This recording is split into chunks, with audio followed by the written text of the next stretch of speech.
तुम्ही रोज पीत असलेलं सॉफ्ट ड्रिंक तुमच्या शरीराला हळूहळू नुकसान करते हे तुम्हाला माहिती आहे का? आणि दुसरीकडे एक असं पारंपरिक पेय आहे जे शरीराला थंड आणि निरोगी ठेवतं. तुम्ही रोज नेमकं काय पिता? सॉफ्ट ड्रिंक की घरचं काही हेल्दी सरबत? सॉफ्ट ड्रिंक्समध्ये असतं जास्त प्रमाणात शुगर, आर्टिफिशियल कलर्स आणि केमिकल्स. हे तुमचं वजन वाढवतं, डायजेशन बिघडवतं आणि डायबिटीजचा धोका वाढवतं. वारंवार सॉफ्ट ड्रिंक पिल्याने ॲसिडिटी, फटीग आणि एनर्जी क्रॅश होतो. क्षणभर फ्रेशनेस पण नंतर पूर्ण थकवा.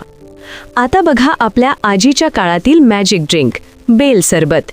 हे नॅचरल आहे, हेल्दी आहे आणि शरीराला थंड ठेवतं.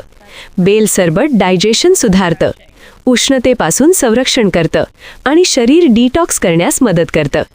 एका बाजूला केमिकल्स भरलेलं सॉफ्ट ड्रिंक आणि दुसऱ्या बाजूला नैसर्गिक बेल सरबत. तुम्ही काय निवडणार? तुमची चॉईस काय? सॉफ्ट ड्रिंक की बेल सरबत? कॉमेंटमध्ये नक्की सांगा.